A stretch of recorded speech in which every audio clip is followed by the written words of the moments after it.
Good afternoon, volunteers.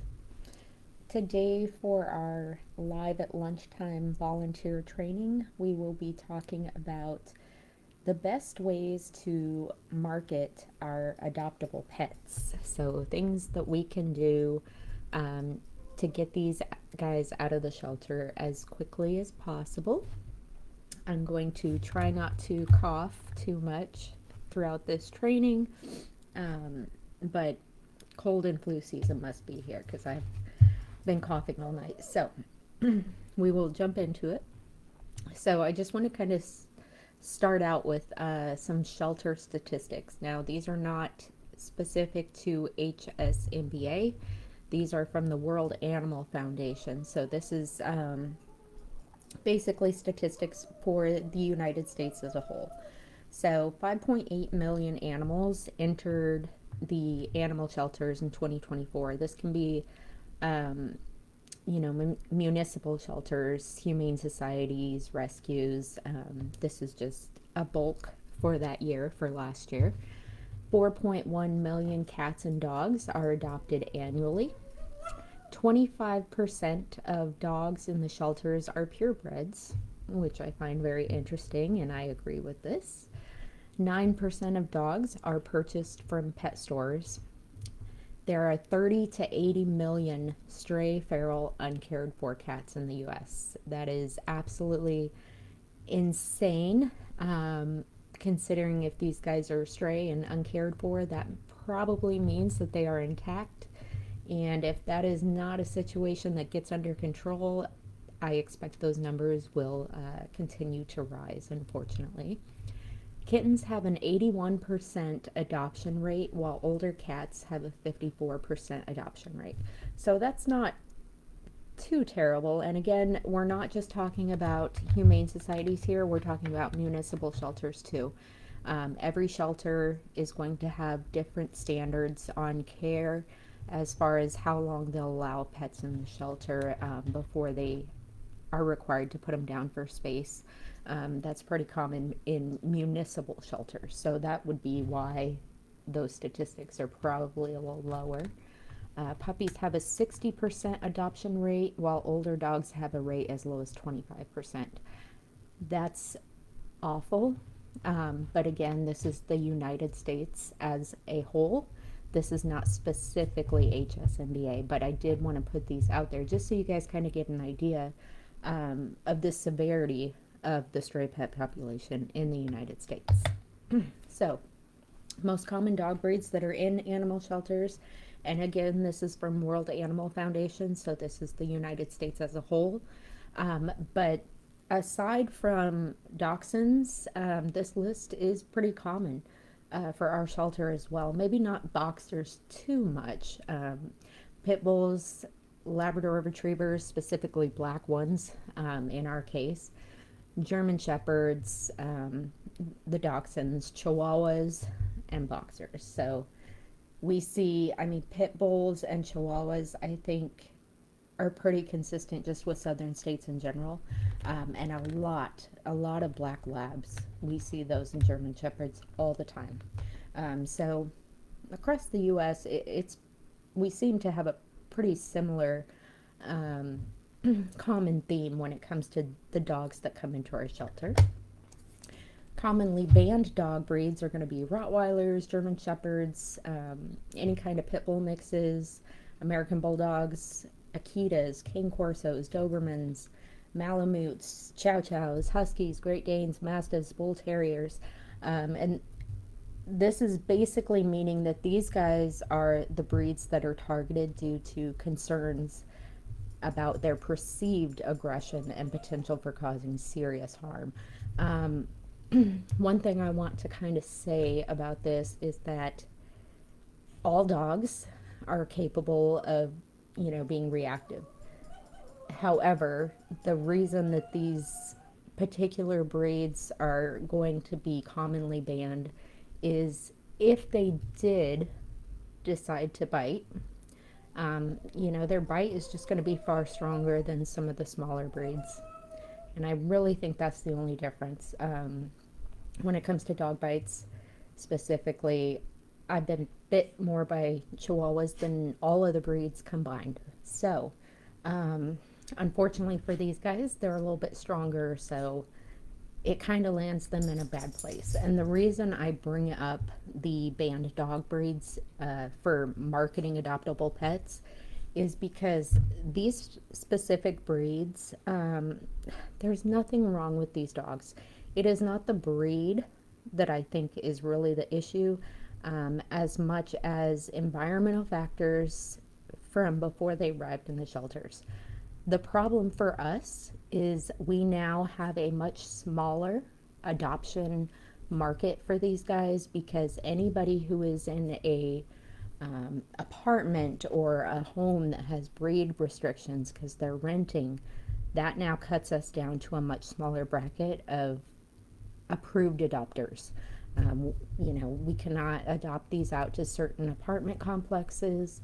We do have those lists. We know which complexes allow what breeds. So even if someone tries to come in and adopt one and, you know, say that they don't have a restriction where they live, we already know. So unfortunately for these guys, sometimes they can stay with us for a little bit longer while we wait for that adopter to come through. So it's just something to keep in mind when you guys are taking photos and things like that. Really capturing how great these guys are. If we had a dog that was very concerning, we would not put it on adoption side or mark it as a green sticker for you guys to interact with. And most of the time, all of these specific dog breeds are allowed to be interacting with volunteers, guests, anyone who comes in. So um, it really is just a rental issue when it comes to this, and it does limit our market. So it's something to consider when we're trying to get them out of the shelter. So when I was creating this presentation, I kind of wanted to know a couple things. One, why do people adopt from shelters in the first place? What drives people to go to a shelter as opposed to a pet store or a private breeder, looking on Facebook Marketplace, all these kinds of things? Now, personally, I have my own views of why I would adopt from a shelter, but I was curious what the world had to say. So saving a life was a big one. Helping in animal cruelty and combating overpopulation. So supporting shelters as opposed to, pet stores or puppy mills, where a lot of times the welfare behind those areas is not as good as it could be. So by adopting shelter pets, they are the pet is already here. It already needs a home. So why bring in more puppies and things and more kittens and things like that when we already have a wide variety available? Another one, cost effectiveness. So, and this applies to us. These are general things that popped up on Google, but this definitely applies to us, the cost effectiveness. So our adoption fees are going to be significantly lower than if you went to a breeder or a pet store, and potentially thousands of dollars less, depending on what kind of dog you get. But our adoption fee also includes their spay and neuter surgery, their microchip, all of their vaccines and prevention. So it really is the best way to start with a new pet because it has all the core things that it needs to get started. Health and well-being of the animal is one. Potential for well-adjusted companions. So many of these guys are accustomed to things. They're typically a little bit older than these puppies. We have a lot of puppies, but we also have more adult dogs. They're already past the point of, chewing on shoes usually, going to the bathroom everywhere, things like that. So sometimes you get a dog and, it's house trained. It doesn't chew on anything it's not supposed to. It could be kennel trained. It could be trained with several commands already. You kind of get a little bit more bang for your buck with these guys, especially when adopting older ones. And they're typically more calm than some of these little energetic puppies. Diverse selection, a wide range of any age, breed, size, personality. So no matter what they're looking for, they can probably find it. Support and resources. Again, this is something that HSMBA really wants to have included in our adoptions. So whenever anybody adopts a cat or a dog, if there's any behavior issues or just general questions about the pet, we can always provide support long after the adoption, whether it's Eric going out and helping with some training tactics in the home, whether it's one of our cat coordinators talking to them about how to introduce them to other cats, or help them kind of get comfortable in the home. Whatever it is, we provide support long after adoption. Emotional fulfillment and unique bond, positive impact on mental health, making positive impact in the community. So these are the top things that Google popped up on why people adopt from shelters. So the next question that I wanted to look up for this presentation is what do people look for in a shelter pet? Because this kind of information is really going to help us to know what we need to do to help these pets be as appealing as possible to potential adopters. Well, I'm coughing. Okay. So, personality and temperament is a big one. They want the pet to align with their family, get along with other pets that they may have, with their kids, or if they're older, maybe they want a more calm dog, different things like that. So this way, they can come in and they're going to be looking for a pet that fits their lifestyle. Health and medical history. While we don't know much about any of the pets prior to them arriving, we do full evaluations. We are looking them over on intake to see if there's any wounds or any kind of illness, that we can see. We also do, Eric does behavior evaluations on the dogs. So we're looking at all these things when they come in. So from the time they arrive, we can give them all of that information. And that can be better pairing them up as well, because especially if we know that one has some kind of a condition that's going to be long term because we've had it checked out at our vet, we can prepare them for that.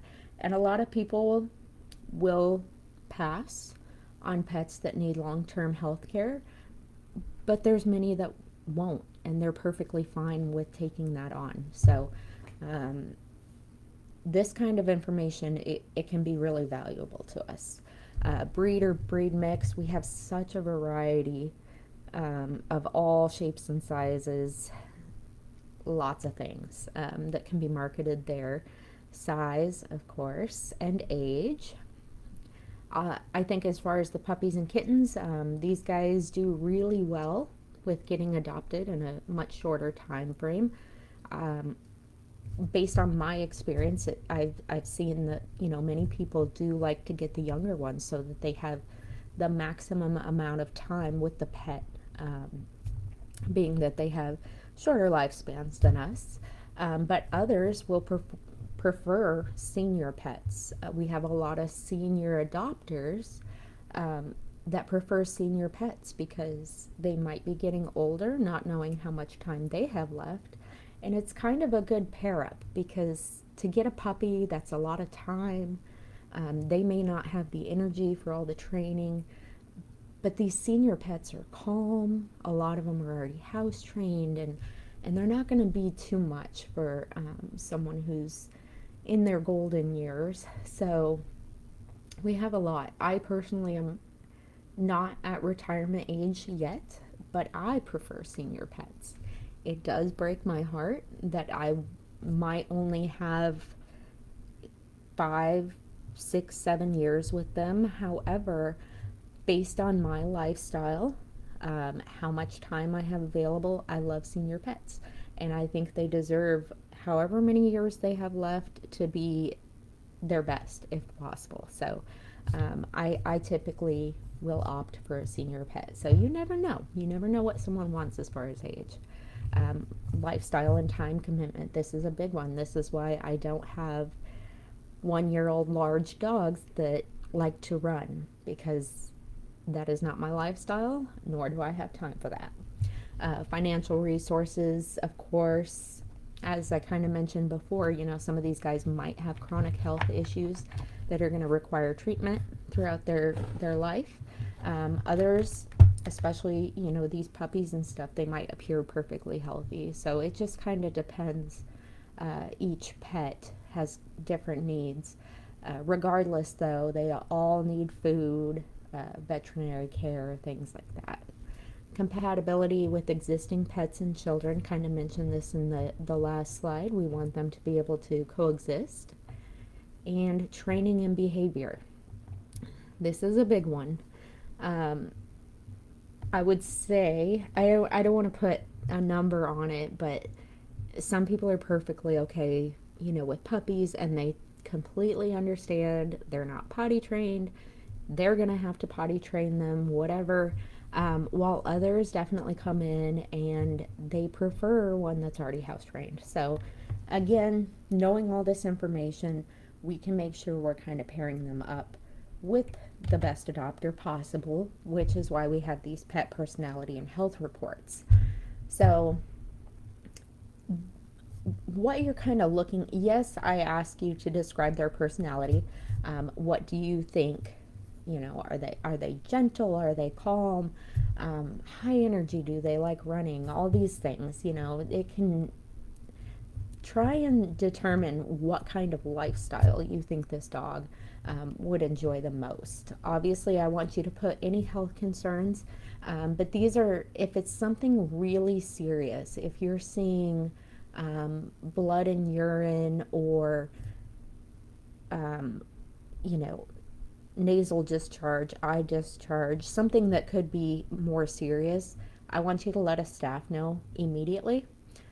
Even if we already know about it, like I've told you guys before, we'd rather hear it 20 times and know about it than nobody says anything and it escalates. So these are more mild ones. If you're not really sure if it's serious or not, you can ask a staff member, but anything mild, you can put it on here. When we say, do I appear to like other dogs? This can be determined by how they're reacting. You guys have to keep the dogs separated at all times when a staff member isn't present, but you can kind of guide that on how they react when walking past other dog kennels, when they see other dogs outside being walked, things like that.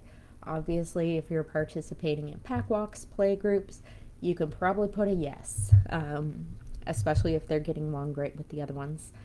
For appearing to like other cats, now when you're in the cat rooms, again, you can kind of see how they respond to the other cats. If we're talking about a cat liking a dog, you guys won't be able to really determine that because they're not going to have access to witness the dogs.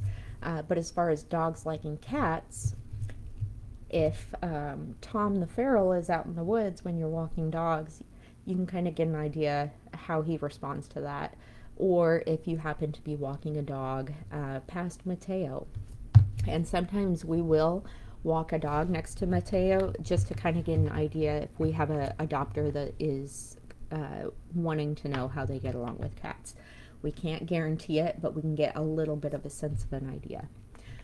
Seems good with children. If you are out there volunteering with your kids, go ahead and mark that. If you go out into the community, doggy day out or a pack walk, you're at an area where small kids are around, go ahead and mark that. Good fit for an older adopter. This is going to indicate, if they're play biters and they pull really hard on the leash and they're very jumpy, I would say no. It could knock someone over. It could pull them down, get away from them. Play bites, the older we get, the more fragile our skin is. So a good fit for an older adopter is going to be these dogs that are definitely not jumpy and play bitey. And also pretty good on a leash, more gentle, calm, not high energy and out of control. The reason I ask, did I go potty as soon as you got me outside? Because that can be an indicator if they're already house trained.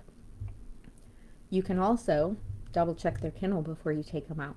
If there is no urine or feces in there, and as soon as you take them outside, they go to the bathroom right away, that's a pretty good indication too. Pulls hard on the leash is an obvious one. If you're out there and you try any of these commands, you can mark them off. If they do it on command, go ahead and circle it. Jumps a lot, self-explanatory. If you have to correct them for any reason, if they're jumping on you or pulling hard on the leash, you tell them to wait or down, and they do it. Okay, they listen when corrected. If they completely ignore you and continue the undesirable behavior, you can go ahead and put no, or sometimes, depending on what your situation is. If there's any issues on your walk, the dog got loose, then the dog that we didn't know was a fence jumper has decided to be a fence jumper, things like that.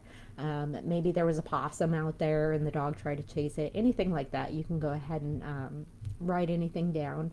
And then if you participated in any activities with the dog, if you're in the play yard and the dog immediately goes to the pool, or it's playing, doing agility type things, toys, fetch, all of that is great. If you participate in a dog a day out, play groups, or pack walks, you can circle that if the dog looked like it had a good time and wasn't overly stressed out.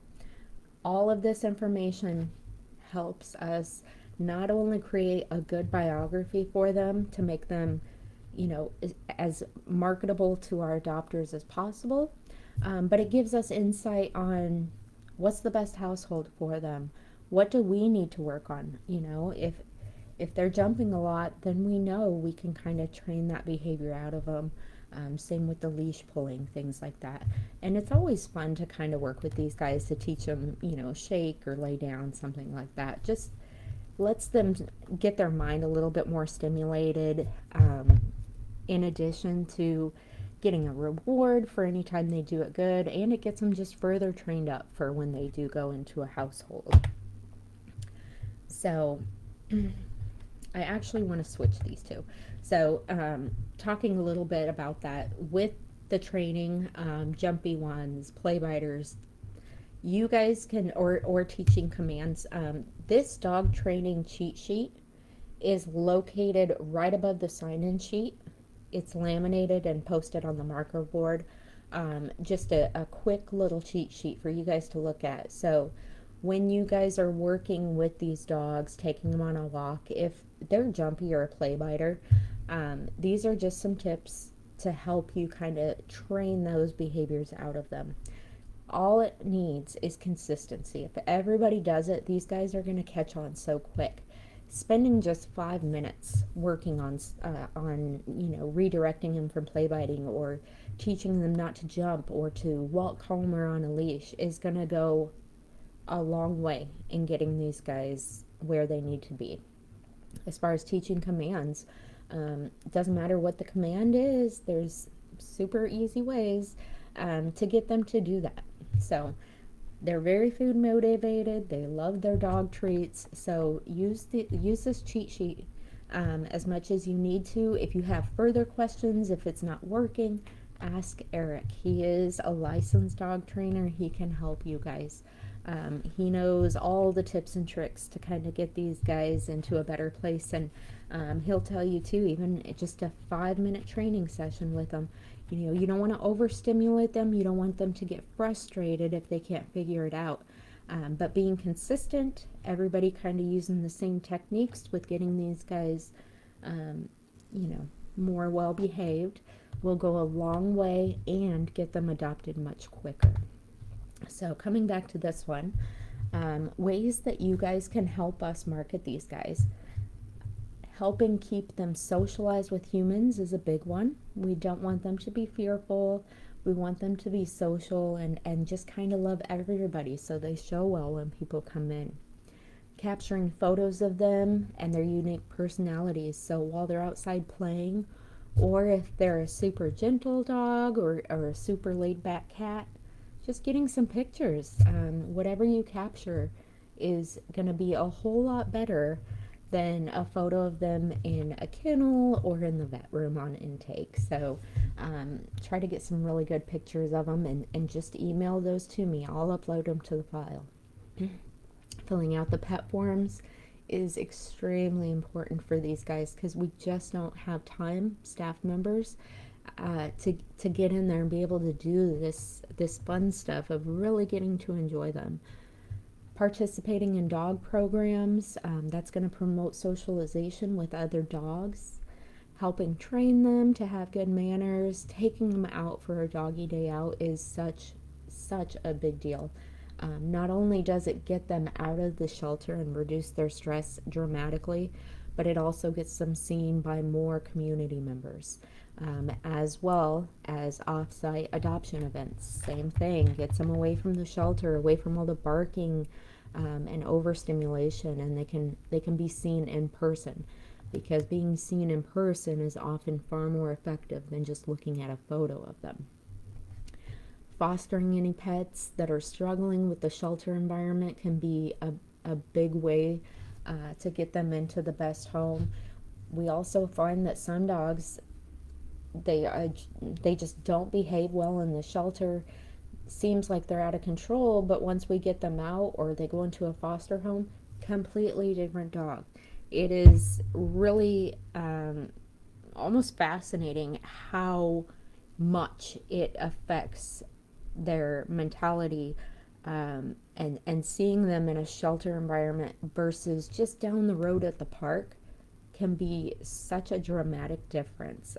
It's really crazy, and that's going to be really beneficial for some of these dogs that don't show well in the kennel because they're barking or jumping on the kennel door, things like that.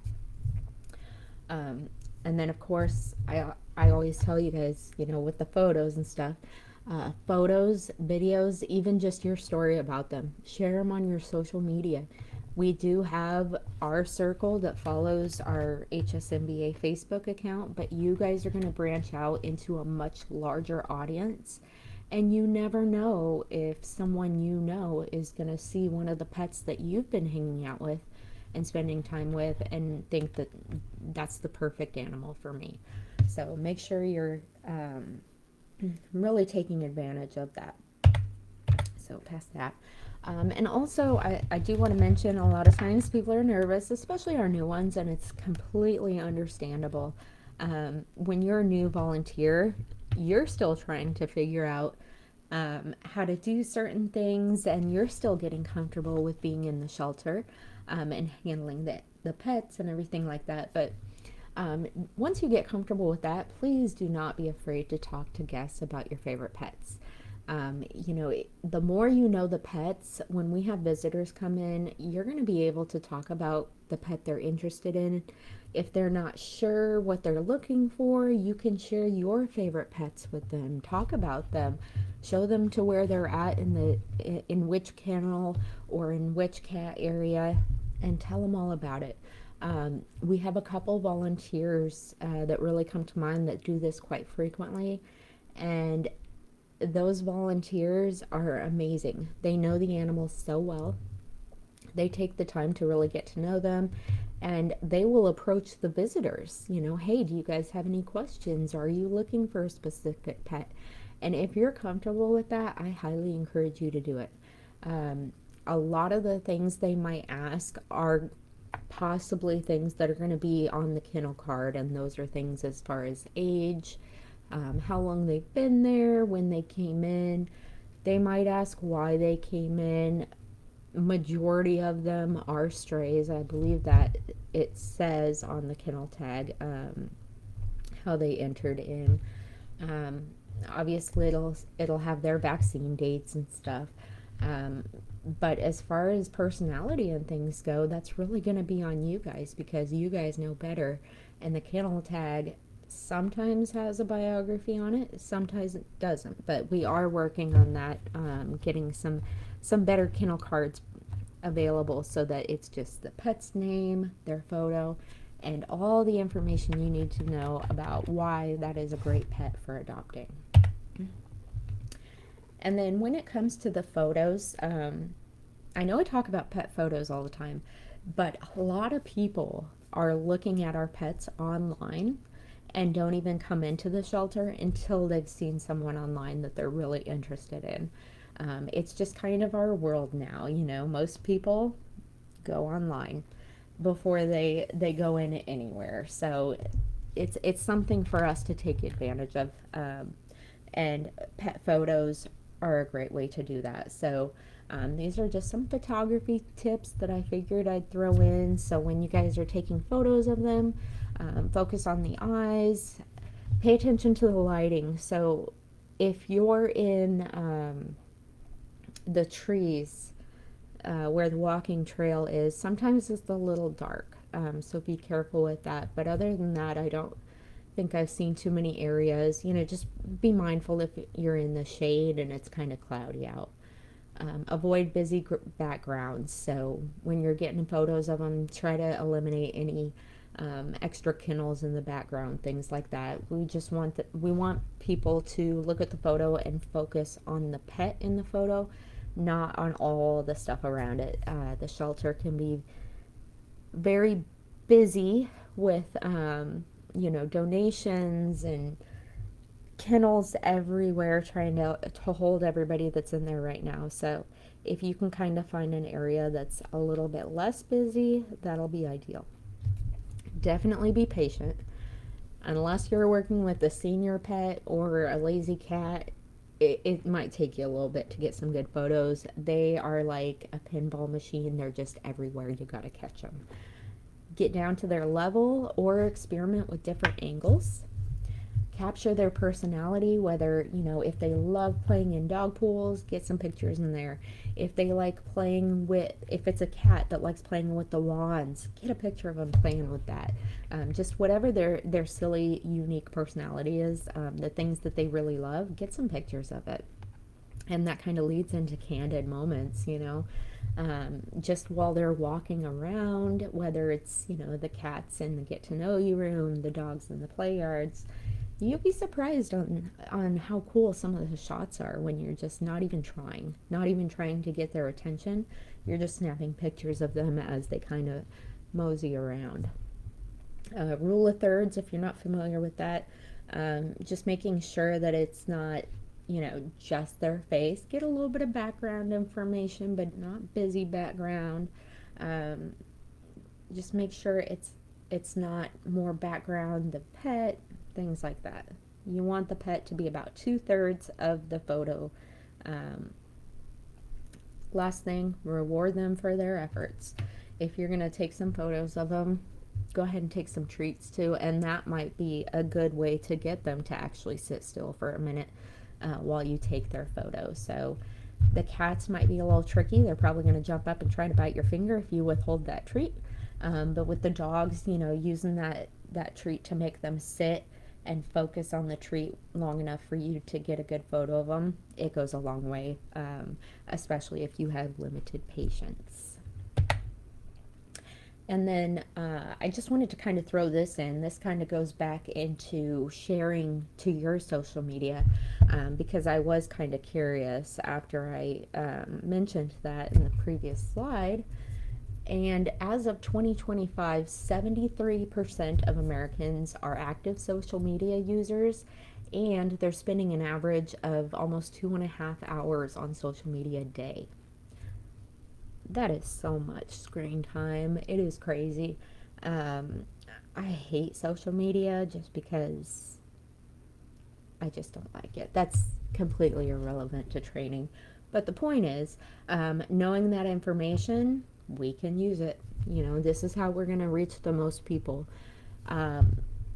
This visual is from statisticsandData.org, but it kind of shows you most popular social media to whatever that last one is that I've never even heard of. So these are some good ones, especially if you're on Facebook, Instagram, I guess TikTok's still up there, so any of these, feel free to share to your people.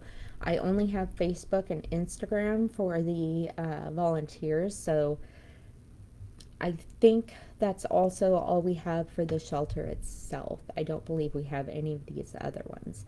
Um, but at least we're in the top five, so definitely utilize this. I mean, you can reach so many people. And I would love to see more TikTok videos of the pets. If you guys ever make videos of whichever pet you're interacting with and post it to your social media, I would love for you to post that video after it saves to your phone onto the volunteer group page. I'd love to see that, and we can always share that on the main page as well. So go nuts with it. You know, most people obviously are on there for 2.5 hours a day anyways, so might as well post some cute photos of the pets on there too. Hopefully get them into a home a little bit quicker. So that is all I have for you guys today.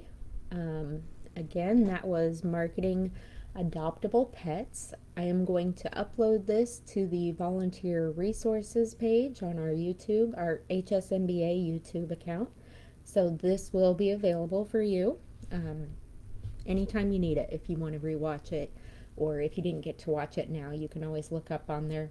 Um, Two things. One, in case you didn't see it on Instagram, we are no longer able to go live on Instagram because I do not have 1,000 followers. So until they change that or we hit that, these trainings will only be on Facebook.